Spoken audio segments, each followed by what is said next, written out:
Hey, what's up everybody? Welcome to my channel, Do Ministry Gaming, and in this video, I want to walk you through my journey of converting my Fire Elemental Hit Raider character into a Self-Chill Elemental Hit character. Now, Self-Chill is a pretty nifty mechanic that I think was first showcased by Ruetoo, and he showed basically the skeleton of how Self-Chill works, and this really mechanic you can really apply to afterwards any character that has the capability of chilling yourself. And so it's really quite versatile. And so I wanted to see if I could apply this mechanic to my Elemental Hit Raider character. Now, if you're not familiar, go look around. The self-chill basically is a mechanic where you end up chilling your character, and there's a particular unique item in the game that allows the chill effects to be reversed. So when you chill yourself, instead of slowing your action speed, you're actually increasing your action speed. And by stacking ailment effect, you can scale that action speed up to quite high, and thus scaling your movement speed and your attack speed and your cast speed to quite high levels. And so in this video, I will walk you through the steps I took and what I did to convert my Fire Elemental Hit character into a self-chill version of it. And if you're curious about the Fire Elemental Hit character, I did make a league update on that particular character before I switched to the self-chill version. And you can find that video in my channel. It was the unofficial build guide for the Fire Elemental Hit character sort of league update that I did that walks you through the character in the state before the self-chill. And if you had taken any inspiration from that video or are also running a Fire Elemental Hit character and you were curious about making a potential switch because you think self-chill is kind of interesting concept, this video will walk you through the steps that at least I took in order to make that conversion. Is the self-chill version of Elemental Hit better than the Fire version now that I've played both? I would say at least what I've done here has been a pretty lateral move, okay? The gear investment is about the same, and the power of the character is about the same. You've lost a little bit of power converting away from fire because you've lost Avatar Fire, you've lost the Raider passive Avatar of the Veil, and so the exposure and what have you there. But you've gained it back by having more action speed and more attack speed, and you're zoomier now, and so it's pretty cool. In terms of which can scale higher, the Fire version in itself can already scale quite high. And so, it's already pretty tough to beat. And but I do see that the self-chill can scale to quite a bit higher as well, just based off of that action speed and then ramping up that damage. The barrage and the clear can be very strong. But I'm not actually going to go that way. As far as my journey with self-chill, it's going to end here. And it's not because I don't think that it can scale. I really do. But it's because I have this headhunter sitting here in my inventory not being used, because to self-chill, I have to run Maligaro's Restraint. And so I really want to play with my headhunter. And so this is going to be the end of the journey for my self-chill Elemental Hit Raider. I am very likely going to swap back to the Fire version and play with my headhunter, and complete the character that way. But like I say, as the build stands right now anyway, it's still able to do all the typical content that I do, which is tier 16 mapping, the Guardians, the Conqueror, Cyrus, Shaper, Elder. So all of that is still capable of doing. All right, so to start, I think we need to talk a little bit about what I actually need to actually get self-chill onto the character and make it work. So this, again, is largely based off of Ruetoo's work and discovery, or however you want to call it, publicizing of the self-chill mechanic. And so it works basically about the same, but I'll walk you through what it is. Basically, you need a few unique items as well as a cluster jewel in order to get self-chill onto yourself. So basically what you do is you grab this belt, Maligaro's Restraint, and there's a particular effect on this belt, which is the third line down. Shocks you cause are reflected back to you. So basically what you're doing is you are shocking an enemy and then reflecting that shock back to you. Now, once you've reflected the shock to yourself, there is a particular cluster jewel, a medium cluster jewel that rolls on the 10% increased effect of non-damaging ailments jewel called Cold Conduction. I think this might be able to roll on some other jewels as well, but this is the one that I rolled it on. It's called Cold Conduction, and what this does is enemies shocked by your hits are chilled. So basically what you're doing is you're shocking enemies, and then you're reflecting the shock onto yourself, and then because you're shocking with Cold Conduction, you're also chilling yourself. Now, you know, we're not our own enemy technically, I guess, and that's something that GGG has, you know, been very particular about in the past, I guess. So not really sure how long this interaction is going to last. Maybe it goes away next league. I don't know. But for the time being, this works, and you do end up chilling yourself after you shock yourself. All right, so from this point on, then you are shocked and chilled, and then there's a particular ring called Winterweave that you'll wear, and the last line on this ring is the effect of chill on you is reversed. Okay, and so like I say, instead of slowing yourself with the chill, you're now increasing your action speed. Now, technically speaking, if for your self chill mechanic to work, that is all you need for it to function. But there are a couple other things you also want or highly recommended in order to make the build effective. And so the first of all is you're chilled and you're shocked, right? And so you really want something that gives you unaffected by shock, because you really don't want that more damage multiplier on yourself. And so a very typical item that you can use here is Inpulsa's Broken Heart, which gives you unaffected by shock. But another bonus to Inpulsa, especially with something like Lightning Elemental Hit, is that you also get Explodey from it. And so overall, this chest piece is just really quite good for a build, especially like Elemental Hit, because all the other parts of this armor are also very useful, like say the Explodey, the life, the shock effect, the increased damage if you shocked an enemy. All that is fantastic for Elemental Hit. So this is a great piece of armor. Now, the other thing you want to do also is to also scale the chill effect, okay? If you just chilled yourself with no chill effect, it's not really all that great. You really do want to scale the ailment effect and the chill effect in order to amp that action speed up, okay? And so what you want to do is you want to get a lot of gear that can roll the second last line on these boots, for example.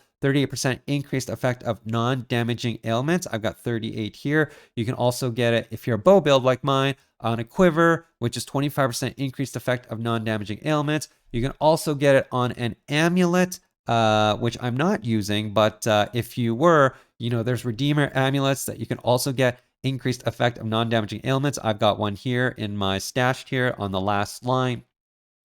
And then there may be some other gear pieces you can get increased ailment effect as well. But the point is you want to get as much as you can. You can also get a bunch through the tree and the cluster jewels. So for example, cluster jewels, you can roll something like Astonishing Affliction, which gives you 20% increased effect of non-damaging ailments. You can also roll something else called Inspiring Oppression, which I don't have. On my cluster jewels, which gives you another 10%. And then the tree itself can also give you some. They're far and few, so there's not that many nodes on the tree, especially on the ranger side. But there is this one node here, Elemental Focus, where you can get another 20%. The point is you want to stack as much of that as possible anywhere you can get it. You know, my gear is pretty budget right now, and so I've only got it in a couple spots. I'm at about 100 to maybe like 120% increased ailment effect or something like that. And so you can definitely stack that higher. I just have not invested much more into my gear than I have. And so that's where the character is at from what you saw in the intro clips. All right, so I'm just going to show you really quickly what that does to your character when you do the self-chill here. So there is usually a line at the bottom here. If you have action speed, that will show up as action speed. So for example, if you have Tailwind, it'll say action speed 5%. And so it doesn't exist right now, but I'm in Blood Aqueduct right now, and I'm going to go put self-chill on myself. And just pay attention to the character window here. You'll see the self-chill show up when I end up doing it. And so let me just scroll down here. So as I go, you can see that there's an action speed modifier at the bottom of my bar as I self-chill, and that's giving me 28% action speed, okay? And This is just because I'm a raider right now. You know, if you're, it does also stack with Tailwind, and I have tried, and I'll talk about it a little bit later in terms of Ascendancy choices. But if you were to run a Deadeye, for example, you'd start at 8% with the Tailwind mod on your tree, and then you can actually scale up to like 40% or something with the self chill. But right now, as a raider, I've only got 28%, and that is from all of my ailment effect and the self chill. All right, so from that Blood Aqueducts you saw, you know, I'm getting an extra 28% action speed. Like I said, you know, you can scale that up much further than what I have right now if you actually invested in more gear. But even as it stands, it's already not too terrible, and you can definitely feel it when it goes off in terms of the zoomy. All right, so now I'll walk through sort of the build and all the things I changed in order to make this happen. And so the first and foremost is on the tree. And maybe I'll do it in this order then. I might as well go through the tree before I go through my gear. But anyway, I used to be a fire elemental hit, which means I had 2 combat focused jewels that blocked cold and blocked lightning. But now instead, I'm blocking cold and blocking fire because I'm running a lightning elemental hit version now because I need the capability to shock. Okay, when you're running the fire version, you had no capability to shock. And so that does not work. You have to be able to shock. And so what I've done is I've replaced the cannot choose lightning combat focus jewel with a cannot choose fire, and now I'm a lightning version. And so by converting to a lightning version, you know, you're also changing a few things, especially in the gems and the gear, but I'll talk about the tree first. So first of all, I think the most important one is if you're sticking to a raider, you cannot run Avatar of the Veil anymore. Avatar of the Veil being the, in my opinion, the strongest Ascendancy node for the elemental hit raider character is now something you cannot run because you cannot be immune to elemental hit ailments, okay? And that's what you are while you have phasing, which is all the time. Because if you're immune to elemental hit ailment, you cannot shock yourself, you cannot chill yourself, and so you cannot have that effect. Now, immune is different than unaffected, okay? Unaffected means you can still put the ailment on yourself, but you're just not affected by the effects, whereas immune is you actually can't even do it. So you cannot run Avatar Veil. And so what I've changed here is I'm running full Avatar of Slaughter now and Avatar of the Chase. And the idea here is to get a lot of base movement speed and attack speed from the Frenzy Charges and the Onslaught so that you can scale it with that 28% action speed. All right, so that's the passives for the Raider. Now, I did run this build as a Deadeye as well, and I would say it's also very good as a Deadeye because you don't need immune to elemental ailments anymore. That means you can run it on a Deadeye is actually pretty good. And here's what I'll say between the two, the differences between the two. I would say the Deadeye actually does more damage, but the Raider is zoomier and tankier. And so whichever one you feel like you're lacking, I would switch to that other one. You know, with Deadeye, it's very good because you get the +2 projectiles, which is good for both your clear and your single target. You get Far Shot, which is up to 60% more damage instead of Point Blank, which is only up to 30% more damage. And especially because with your Raider, you've lost Avatar Veil, so you've lost that 20% exposure as well when you're nearby an enemy. And so you've lost some damage from the Raider that way. And so Deadeye, you also have Tailwind, which, like I say, stacks on top of the self-chill. And so Deadeye actually does more damage, but you are even squishier than you are now as a Raider. With the Raider, you are faster, and you have sort of the evasion as well as the move speed here. But like I say, I ran both versions, and I think both are just fine. So it's really up to you and your playstyle on how you want to run your character. Then next, the tree is really quite similar, just a few variations. The first is you're grabbing another couple points to come up to Elemental Focus up here. Normally you would not grab these two, but now you would. Elemental Focus being very good, 20% increased effect of non-damaging ailments. Another key change was that I made, and I probably didn't have to make this, but I did because I felt like I needed more damage when I converted away from the fire to the lightning, was here I was on the right, I was running a Lionized Fall Jewel and grabbing the Claw Cluster Arm, but instead I've replaced it now with a large cluster jewel setup with no medium cluster jewels on this side, and I'm running the 3 passive Smite the Weak, Field to Fight for the Leech. You have to have this because you no longer have Mana Leech from the Claw nodes. And then Calamitous, which gives you increased effect of non-damaging ailments as well. From here, most everything else is the same. And then the second cluster jewel setup is really where things are a little different again here. And so for the large cluster jewel, I am running a disorienting display still for the blind. But then I've taken Overshock. Now, Overshock is quite nice because you're lightning now. So you're increasing the effect of your lightning elements as well. Your shocks can increase damage taken by up to a maximum of 60%. So you're actually getting a bigger shock effect. So Overshock is quite good for damage, and Storm Drinker as well. Damage penetrates lightning resistance. So penetration is very good in your lightning build. And then for the medium cluster jewels, one of them, you are running that Cold Conduction, which is mandatory, and then Astonishing Affliction, which is a very nice node with the non-damaging ailment effect and the duration and the damage. Because without any duration, your chill is only like a couple seconds, and so you do need to continually chill to get that effect rolling. With all the duration that I have now, it's like 3 seconds. It's still very short, but at least it's a 50% increase in terms of keeping that chill rolling. And so something like Astonishing Affliction, very nice. So nice that I have it on my second medium cluster jewel as well. And then on this one, I've also rolled Storm Rider, which allows me to get power charges now. 10% chance to gain power charge when you shock a chilled enemy, which is all the time.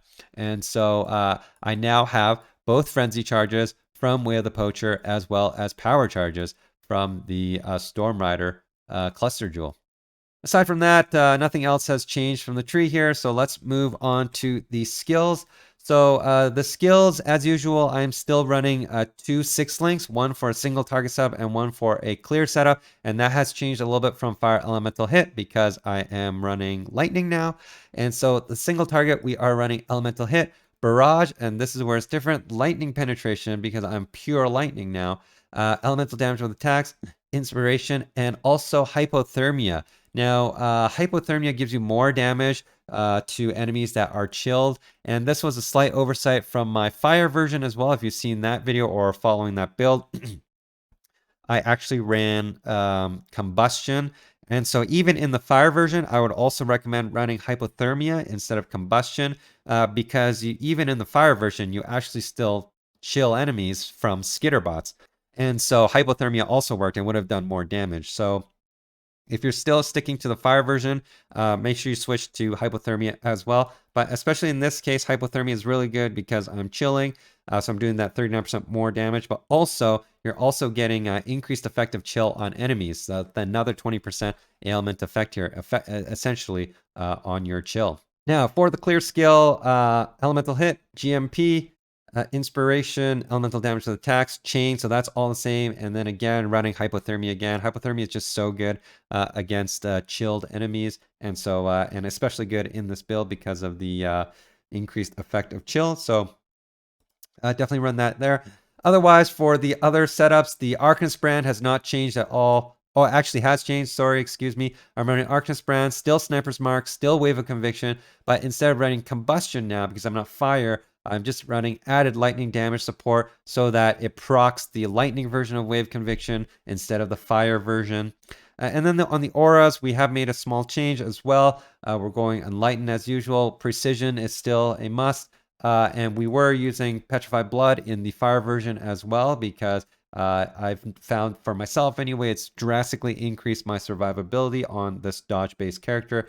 And then finally, I've dropped skitterbots because I no longer need skitterbots to shock or chill because you're doing that on your character itself. And so you now have room for another aura. Now, if you want to be cute with your mana reservation and get a whole bunch of gear or get charisma on your passive tree, which is 4 points to grab this cluster here, or even run like a intuitive leap in this jewel socket and grab charisma. And work out your mana that way with an Enlighten 4. You can run a 50% aura here, like Wrath or something. But I've simply just chosen to drop my skitter bots, which is 35%, and just straight replacing it with flesh and stone for primarily the sand snatch, which will get me some more survivability, which is nearby enemies is blinded, and non-nearby enemies deal 11% less damage. And so I just opted to go for another defensive aura because my life pool is quite low. I'm at 4,300, and that is lower than the fire elemental hit character because I've dropped some life gear in order to fit some of this stuff into, which I'll talk about when I go through the gear. And then finally, for the utilities, that hasn't changed. I'm still using Dash with Second Wind, a Portal Gem, and Vol Grace. All right, so onto the gear. The bow is unchanged. This is the same bow as I use fire elemental hits, so nothing to talk about there. The helmet is still a 15% elemental hit attack speed helmet with life and resist, so that hasn't changed. This technically is different than the one I used in my fire elemental hit just because I needed different resists, and so I bought a new one in order to fix my resist. But otherwise, you're still looking at a elemental hit attack speed enchant with life and resist. Onto the ring, one of the rare rings, you're now replacing flammability on hit ring with a conductivity on hit ring. And this particular ring, you're really going to need a lot of resists on this ring as well, as much as you can get, because you're actually quite lacking on the pieces to get resist elsewhere, because you've actually put more unique items into your build than before, because you've replaced the belt and a ring with unique pieces.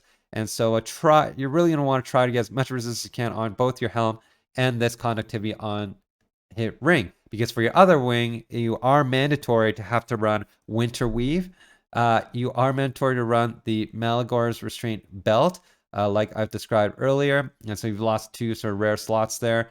And like I say, Inpulsa's Broken Heart is technically not mandatory, but you really do want to run this.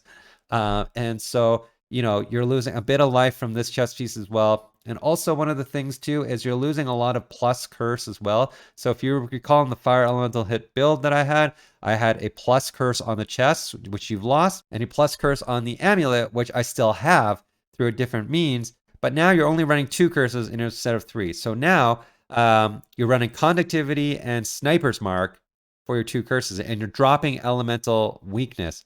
Whereas in the fire build, you're running elemental weakness, flammability, and sniper's mark. Okay, so you're dropping that elemental weakness and just going for conductivity and sniper's mark.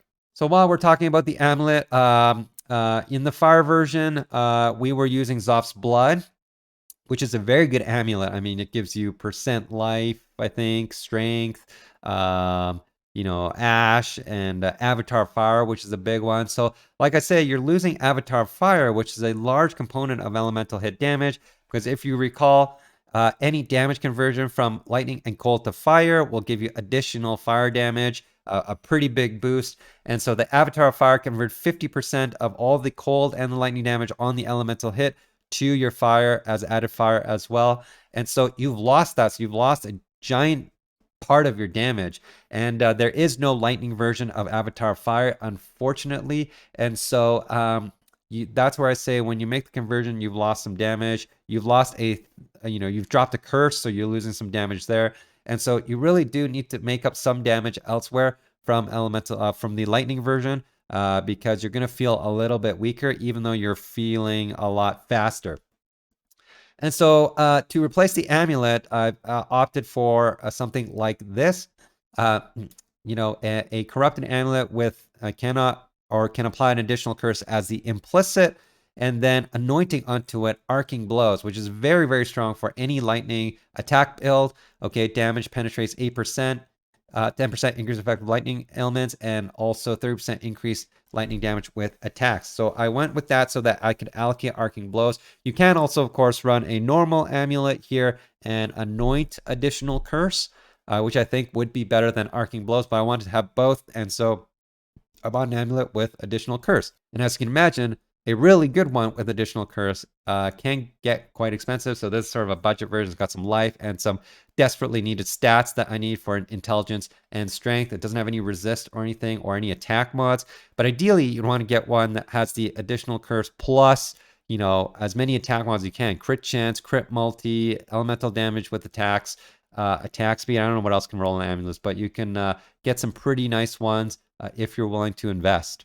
All right, so onto the gloves. Now that I'm only running 2 curses, I don't need elemental weakness on hit. I've dropped my unique gloves now with the corrupted implicit, and I've opted to run some rare Calling Strike gloves, which will make up some of that damage because now I have that Calling Strike, which is basically a 10% more damage multiplier here. And then you just grab this with life, resist as much as you can, or any stat that you need. In my case, I really needed the strength to run the Petrified Blood gem in particular, and so that's what I have here. All right, so on to the boots, which I've already kind of talked about. You really just want, the critical ones are, of course, the move speed, because you really want high move speed, so you can scale that with the action speed. If you're doing all this self-chill stuff and you have like a 10% move speed boots, kind of defeats the purpose a little bit. So make sure you get that high move speed on your boots. But the really important stat here is the increased effect of non-damaging ailments. But to have both the movement speed and that, it's pretty hard to come by anything else on the pair of boots without spending too much money. And so this is the one I've landed on with some crafted life and a simple resist and some intelligence. All right, and then finally onto the quiver. I've already talked about, but quiver, you basically want that non-damaging ailment effect and combo it with as much damage as you can get onto the quiver. In my case, attack speed, crit multi, elemental damage with attacks, and then some life. All right, and then finally for the flask, I'm still running Dying Sun. The +2 projectiles on any elemental hit, no matter what, is always going to be very good. I've got a Seething Divine Flask of heat. So remember, now you're not immune to elemental ailments anymore, so you actually can still get frozen. You want to be chilled, but you still can get frozen, so you need a heat flask. And then I've got the Quicksilver Flask of warding, then a Wise Oak for the damage penetration, and then finally I am running a Vessel of Vinctar. This is a pretty good flask in this lightning build. You are now getting 10% damage penetration. It's a cheap flask as well. You're also taking less lightning damage taken, and also it matches the Dying Sun in terms of additional resistance, lightning resistance over the fire resistance, and so that's going to help you maintain your Wise Oak damage penetration for your lightning resistance so that your fire resistance doesn't overtake your lightning resistance. And then finally, the Pantheons and the Bandits have not changed. Running Soul of Lunaris here and Soul of Versalatha, and the 2 passive points for the Bandits. All right, everybody, that's it for this video. Thank you so much for watching, and if you enjoyed it, please like and subscribe. I also stream on Twitch Tuesdays, Thursdays, and Saturdays. Times are in the description below. Thanks again, and I'll see you next time.